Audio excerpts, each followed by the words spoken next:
Now I've sent it. There Recorded. we go. There we go. So we'll start there. We'll start there. And there we go. Three, two, and one. Well, Steve, welcome. The Mayor's Monday here at WSAU, WSAU.com. Uh, we've got an open spot for Lois if she can make it, but we don't think she's going to be able to make it. Again, as I always say, Lois, the reason she's the mayor, she's the most popular person in Marshfield, just Yeah, period. probably true. Yeah, I wouldn't doubt that one bit. She's all over the place. Today I was at a meeting with her over noontime at the airport talking about some Mhm. airport issues, and she said, no, the meeting started getting long, and she said, well, I'm going to stay because I'm committed to you guys, but there's another meeting going on right now I'm really supposed to be at. I'll get there as soon as I can. She does run to almost everything she can to represent the city well. Right. Indeed. And yeah, we've got an open slot for her here, but in case she shows up. But Yeah. yeah, obviously the thing that has been on everybody's mind for the last couple of weeks, as you and I were just talking a little bit, is the weather. How did you handle everything down there in Marshfield? And I guess what do the snow piles look like Oh my down there gosh. these days? Thankfully, with the temperatures we've had, they have really slowly fallen, to where after it happened, and this maybe was true in Wausau and all over, I'm sure, when you came up to an intersection and you looked both ways, you had to get your nose pretty far into the intersection before you could see Oh if you yeah. could cross. It was that bad, it was that high. We had 26 inches here. Our crew did a wonderful job. We did get some outside help in hauling some out of the city, hired a company and paid them money for 3 days really to haul snow out of the city and put it in some place where it was allowed to be, especially from our downtown area. That's probably our biggest problem area in the long haul because there just isn't, room to put it down there. It's so compact. But we, eventually after a few days, we're able to get everything back to normal.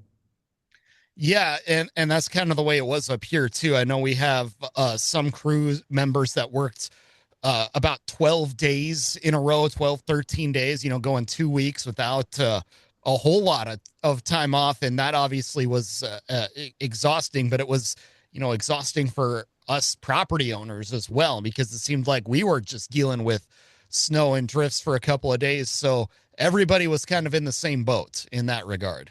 Yeah, we were. And the really funny thing, Michael, is that the run up to that, the previous 4 to 6 weeks before that, had been really pretty quiet. And you begin to get a little bit cocky about the fact that maybe we're headed towards spring, and then wham, and then total wham. We have submitted for reimbursement for some of our expenses, salaries with overtime, and equipment expenses, contractor expenses when we got an outside vendor to help us.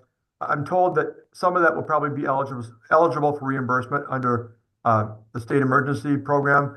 Some of it probably won't, and we'll be happy to take whatever they're able to give us.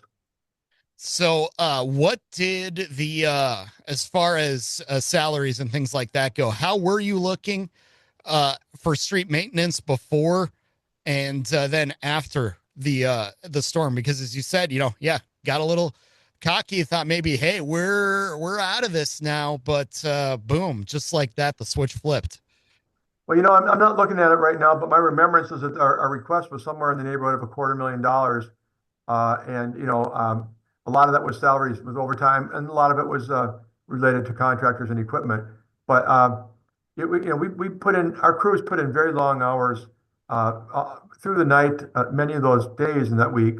And it's pretty amazing. As far as our budget is concerned, it's hard to tell how it will affect us for 2026 because 2026 is so early. And you get a couple of these every year, usually not to this magnitude. But again, hopefully some of our costs will be offset by reimbursement from the state. We'll just have to wait and see. Absolutely. Then, as far as those maintenance crews for the summer portion of their job, what is that looking like? How many projects do you have on tap for the upcoming year, and what do the residents need to know about as far as where they're going to be detoured from? Yeah, most of our projects in the last few years and this year in 2026 will be probably no different are what we call mill and overlay projects where we take the surface, we've identified the roads that are in most need. We grind up the existing surface, lay it back down and put another 2 inches of asphalt over it. And really what that does is, buy another 15, maybe 20 years of useful life out of the road. A lot of those cases, Michael, we'd really like to tear the whole thing up, put a brand new base in there, put new sewer and water mains and all those kind of things. But the cost of reconstruction is very high. And I think this is where most cities and villages are right now. When people say, well, are you able to keep up with the roads? Well, yes and no, but we're able to do work on the roads. Are we able to do exactly what we normally would like to do in terms of a full rebuild of an older street? In most cases, not. So we're letting people know we've had some public information meetings set now where people can come in. If their road has been identified, they can meet with the engineering staff, look at the plan, see where the impact is going to be on traffic during the project, see how their property might be affected in terms of trees and driveway entrances and so forth, and really get a sense of what to expect as we go into the actual construction season. But we're looking at another, again, $2+ million, I believe, in the work I'm talking about, the overlays, if you will. As far as the reconstruction projects, we really don't have as much going on as we'd like to because we'd like to do more of those. Yeah, I think everybody is kind of in that spot as far as roads go. But as long as the infrastructure underneath is holding up, you're not dealing with constant water main breaks and things like that.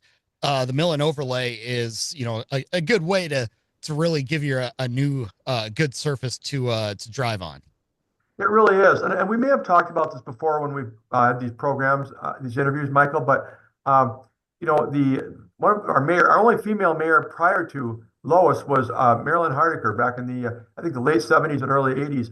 And her vision, her mission was to try and get all the streets paved. Back at that time, around 1980, there were a lot of streets in Marshfield that still weren't paved. And she did a wonderful job during her 8 years and got Mhm. tons of street pavement work done. And people no longer had gravel streets, they had good paved streets. But guess what? They're all now about 45 years old at the same time, which Right. sadly means they all need more major work at roughly the same period of time. So that's part of what we're struggling with during the 2020s. hmm So, $2 million worth. How much does that take care of? And I guess are any of the major streets in on this year's list? I'm not looking at the list right now, but it takes in usually about 13 or 14 stretches of roadway, 3 blocks each, different parts of the neighborhoods. Um, nothing big is going on at this time with, say, a street like Central Avenue or one of those major thoroughfares, like happens some years. It's mainly some of the streets are traveled quite a bit, but not at the level that a lot of folks coming Mhm. into and through Marshfield would really recognize. Gotcha. So then, as far as what else is on tap for the summer in Marshfield, uh, big plans for construction this year of buildings, not roads. Yeah, we're still working on a lot of projects. And first of all, we're hoping it'll be another good year for Vandy Waters, our aquatic center. This will be the third, I think, full year, fourth year in total for that amenity, which has been really great for us in terms of Mhm. being a central point for people to enjoy during the summer. As far as other projects, we're still trying to get through the project for the police department relocation. That's going well. We hired a construction manager by the name of Kramer Brothers, and they've been working with us to try and cut the cost down. The council's made it very clear they don't want to borrow more than $10.8 million for this project. And so the initial take on it was that it was going to cost somewhere in the neighborhood of maybe 14 million or so, 13 and a half to 14 million. So we hired a construction manager to help work really dig deep into the plans, working with our architect, our design firm, BKV, out of the Twin Cities, to try and see where trimming could be done, what things might not be mission critical and could be done without at least initially, and try and carve it down. We had a good report from them, from Kramer Brothers and Jody Gerink, our police chief, on Tuesday night, and it does seem like we whittled a couple million out of that. Still not to the finish line in terms of the dollar amount that council wants to see, but a lot closer, and hoping to make this a reality. The goal right now is to get back to the council in the mid to late summer, hopefully get a final blessing on this to move forward, and then really drive the ship forward and hopefully be into the new facility, the former Wildwood Plaza on the south end of town, by the end of summer of 2027. hmm I know that's something that's been on the docket for a couple of years now in Marshfield because your current space just really isn't cutting it in a lot of different ways. Yeah, for people who haven't been in there, here's how I would describe it. There's not enough space, and the space that there is carved up in ways that are really not very effective or efficient. We kind of refer to it here sometimes as a rat maze or something because there's some rooms that are very small, and a detective can go in there and sit and work, and it's not like he or she feels claustrophobic, but it's just really not making the best use of that building size. And the work we're going to do at Wildwood Plaza is going to be a little bit more open. It's going to give a lot more opportunity for better coordination and communication among the officers, the detectives, the frontline staff, and everybody in a way that will be a little bit more accessible. So we're excited for it. I mean, we thank the person again who donated the building. We got the property for nothing. That's what makes this possible. But still, there's a lot of interior renovation work needed. And when you're talking about a building like that you say has been kind of carved up, chopped up in ways that it wasn't originally or necessarily designed for, that also kind of tells me that building's not very efficient, whether that's electrical, HVAC, the Mhm. infrastructure inside there is probably a lot of it held together with duct tape, literally. Yeah, we've done some projects along the way as needed. The last couple of years, we've been maybe trying to defray them a little bit, hoping that a project like this might come together. You don't want to spend millions of dollars and then move the next year. The building is roughly 45 years old. It's done its time well. One of the interesting things about the building is that we're going to try to sell it when this is over, and I've gotten an appraisal from a qualified appraiser here in Central Wisconsin, and it's a good appraisal. I feel like it's probably representative of the true value, but it's going to have to be the right buyer, I think, to take that and be able to with it and make it work for their business or organization's need. Hopefully, we can find that buyer when the time comes. Mm-hmm. And then as far as economic development going into the new year or into the summer here, is there anything that folks in Marshfield should be looking out for? Well, let me start with a couple of things here. First of all, we are now partnering with Synergy, and maybe if you followed Synergy, they're doing a project called oh boy, I don't have the title in front of me, but what it's about is trying to get an idea of how Central Wisconsin could be more competitive in the overall market for commerce and industry, especially industry. So, in other words, what are site selectors and developers looking for? How can we, get in front of that and try and make ourselves as attractive as possible? Synergy does a great job for regional economic development, and they've allowed the cities and villages to participate in this. I think they were requesting $5,000 each to help supplement the study cost, which is mainly being picked up by Synergy itself. But they'll be meeting with us. They'll be evaluating our sites and determining what we can do to be more effective in terms of trying to market and really get people interested in the property. And if you may recall, we bought 120 acres from the UW extension here in Marshfield about 2 years ago. And it is basically a certified site. That's what it's called. We're registered with WEDAC, and we do have utilities coming up to the property line. But it sounds like, Michael, that people looking for a place to build a new industrial facility are looking for a lot more than that. They want definite knowledge of the electrical, water, everything, and really feel like they have a site, a shovel-ready site, if you will. And hopefully, this study will help us to identify how we can better market and promote this park. Especially those data centers. I mean, they want all that right up there up front, don't they? They do, and they have a lot of demand in terms of the need for utilities, electrical, whatnot. And so we have to see whether or not we're ready to meet that. But those are really becoming popular. Mm-hmm. Uh, So, beyond that, beyond that, we are still getting interest in our business and industrial parks. mm-hmm. Um, Nothing I can report, but we have three real good potentials for the industrial park, two of whom are homegrown businesses looking to just expand where they are. So we feel like we're going to see in the next 12 to 18 months some new tax value coming on board and new jobs being created. And then we're working on our strategic plan. The council finally was able to get meetings together. So on April 14th, you'll see us unveil our new plan for review and discussion and then being adopted. And that will be talking about the next 3 years. We had a facilitator from UW Extension. He did a great job with us. We've kind of framed what our top goals are for the next 3 years in all the critical areas, economic development, infrastructure improvement, on down the line, and really trying to make the main thing, prepared to have the resources and the finances, the staffing, hopefully to make just the top items that we've identified come to pass. But nothing from Meta or Amazon or anything like No, that.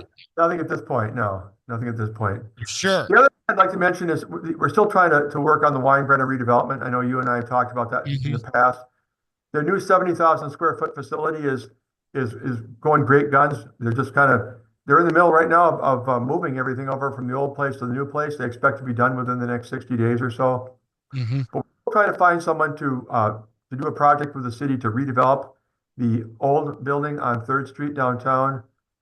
You may recall we had a company called Jeffers working with us on affordable housing back in early 25. The council ultimately decided they maybe weren't so excited about having affordable housing. They wanted to get maybe market rate or higher end housing in that building. So we did another request for qualifications and we got really not much of a response. So the council now has asked me to go back and we're talking with Jeffers again. I think Jeffers has a good project in mind, and I think the council maybe realizes it's not a bad deal for the city, but they're going to evaluate it in the coming months, and we'll see if it comes together. Hmm. Absolutely. Well, again, we'll look forward to seeing where that goes and where everything else in Marshfield is going to go in the next few months. Always appreciate the time, Yeah, Steve. We'll look forward to chatting again in the future. yeah. Just one more note: the elections are coming up in a couple weeks, so we'll have Hmm. at least one and potentially three new city officials to talk about at that time. Hmm. Absolutely. Yeah. Don't forget to make their plan and get out there and vote before or on April 7th. Absolutely.